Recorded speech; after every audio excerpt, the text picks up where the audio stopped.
بلبلے رنگی رضا یا توتیے نغمہ سرا.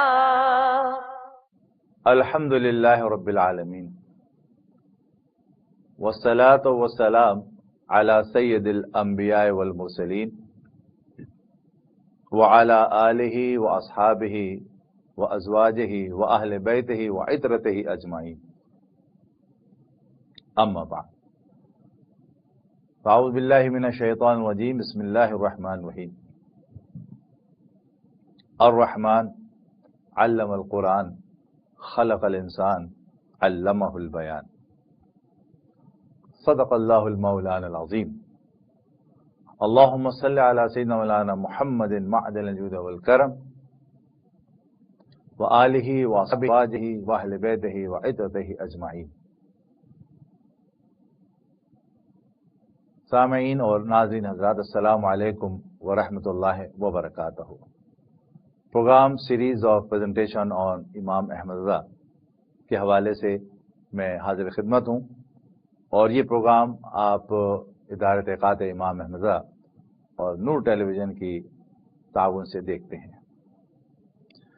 اس پروگرام کے اندر ہماری کوشش ہوتی ہے کہ امام احمد رضا محدث بریلوی رحمۃ اللہ علیہ کے جو علوم سائنس پر اور سوشل سائنسز پر یا دیگر اور علوم پر جو ان کے افکار ہیں اس کو ہم ہائی لائٹ کریں.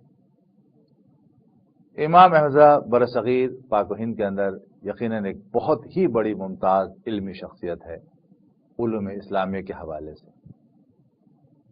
اور انہوں نے بے شمار کتب اس حوالے سے لکھی ہیں.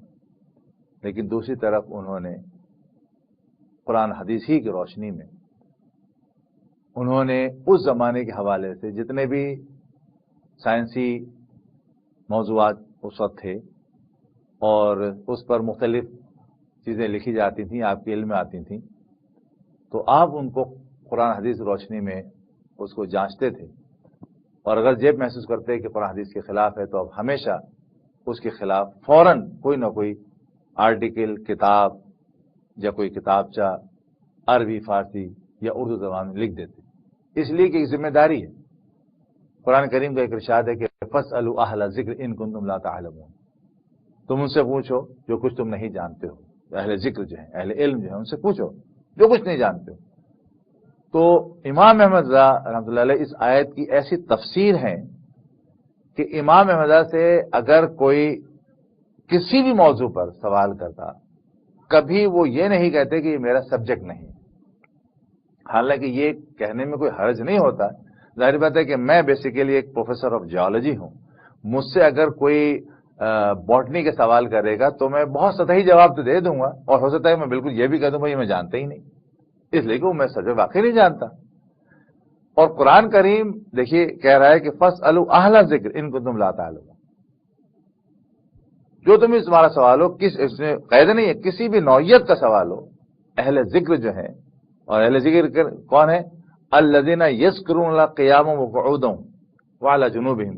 اہل ذکر وہ ہیں کہ جو ہر وقت اللہ کو یاد کرتے رہتے ہیں، کھڑے بیٹھے اور کروٹیں لیتے. امام احمد رضا رحمۃ اللہ علیہ انہی شخصیات میں سے کہ قرآن کریم ان کو ہر وقت ان کے ذہن میں ہر چیز رہتی تھی، احادیث کی بھی رہتی تھی. چنانچہ ان سے جب بھی کوئی سوال کیا جاتا یا ان کے علم میں بات لائی جاتی تو وہ فوراً کوئی نہ کوئی ایک رسالہ لکھ دیتے، اور اس رسالے کے ذریعے ایک صحیح سائنٹیفک ورژن اور قرآن حدیث کی روشنی میں اس کو بیان کرتے.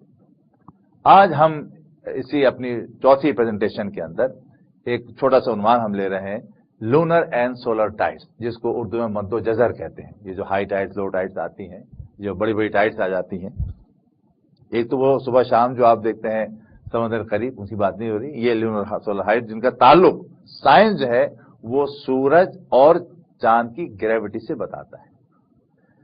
چاند جب 14ویں شب کا ہوتا ہے تو اس میں بتاتے ہیں کہ اس کا اٹریکشن زیادہ ہوتا ہے، اس لیے پانی جو چڑھ جاتا ہے، باقی دنوں میں وہ کم ہوتا ہے، یا سورج کی وجہ سے. تو یہ تو کانسیپٹ جو ہے وہ سائنس کا ہے، یہی آج ہمارا موضوع ہے. پھر ہم دیکھیں گے کہ امام احمد رضا اس سولر اور لونر جو ٹائڈس ہے جو سائنس کہہ رہی ہے اس کے متعلق ان کا اپنا کیا موقف ہے.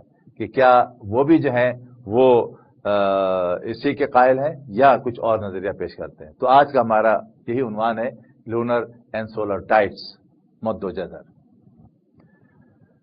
یہ جو کانسیپٹ ہے وہ ایسا ہے کہ دا ورڈ ٹائڈ جو ہم استعمال کرتے ہیں انگریزی کے اندر، کیونکہ بہت عام سمجھ میں آ جائے گا اس لیے میں نے اس کو یہ پریزنٹیشن اس طرح کی ہے کہ is a generic term use to define the alternating rise and fall in sea level. جب ظاہر بات ہے کہ جب سی لیول ہائی ہوتا ہے تو ہائی ٹائڈ ہوگی، ظاہر بات ہے، اور جب لیول کم ہو جائے گا تو لو ٹائڈ چلی جائے گی. With respect to the land, زمین کے والے ظاہر بات ہے، produce by the gravitational attraction of the moon and the sun. یہ ایک کوئی بھی کتاب اٹھا کے دیکھیں گے اور جس میں آپ ڈیفینیشن دیکھنا چاہیں ٹائڈس کی تو آپ کو یہی ڈیفینیشن ملے گی کہ ان کا کانسیپٹ یہی ہے کہ جو سورج اور چاند ہے، یہاں میں نے تصویر دکھائی ہے، ایک رائٹ کو بھی آپ دیکھ رہے ہیں، بلو ارتھ دکھایا ہے، اور وہاں مون کی گریویٹیشنل پل دکھائی جا رہی ہے. یہ تصویر جو ہے لیفٹ ہینڈ کو اس کے اندر آپ دیکھ رہے ہیں کہ کس طریقے سے وہ جو ہے وہ بلجنگ ہوگی اور کس طریقے سے وہ شو دکھا رہے ہیں. So to much smaller extent tides also occur in large lakes, the atmosphere and within the solid crust of the earth acted upon by these same gravitational forces of the moon and sun. تو یہ آپ نے concept دیکھا. پھر یہ آپ کو بتاتا چلوں کہ یہ جو ٹائڈس ہیں، یہ سولر اور لونر ٹائڈس ہیں، یہ ہر جگہ نہیں آتی. اگر آپ ان کو عربین سین میں دیکھیں گے نظر نہیں آئیں گی، اگر پرشین گلف میں دیکھیں گے نظر نہیں آئیں گی، بالٹک میں مڈ اس میں جو ریڈ سی میں نظر نہیں آئیں گی، بہت سے علاقوں میں نظر آئیں گی. کیپسن سی بہت بڑا سی ہے، اس میں نظر نہیں آتی. یہ خاص مخصوص علاقے ہیں جہاں پر یہ ہوتی ہیں، لیکن جہاں بھی ہوتی ہیں اس کا کانسیپٹ جو سائنس دے رہی ہے وہ یہ دے رہی ہے کہ جب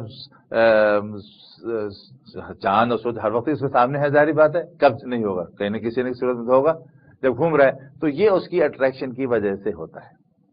اب دیکھتے ہیں آگے کیا. There are two bulges because of the different gravitational forces. اب یہاں پر انہوں نے دکھایا یہ کہ یہ یہاں پر یہ چاند ہے، اور چاند چلے 14ویں کا چاند ہے، 14ویں کا یہ چاند ہے، اور یہاں پہ یہ پوری زمین ہم دکھا رہے ہیں. اس زمین میں ادھر بھی پانی ہے اور ادھر بھی پانی ہے. اب سائنس یہ کہہ رہی ہے کہ یہ جو مون ہے اس کی گریوٹی کی وجہ سے پانی جو ہے بلج کرتا ہے، ادھر بڑھتا ہے. کون کھینچ رہا ہے؟ چاند کھینچ رہا ہے. ذرا سا غور کیجئے کہ چاند کی گریوٹی کیسی ہوگی.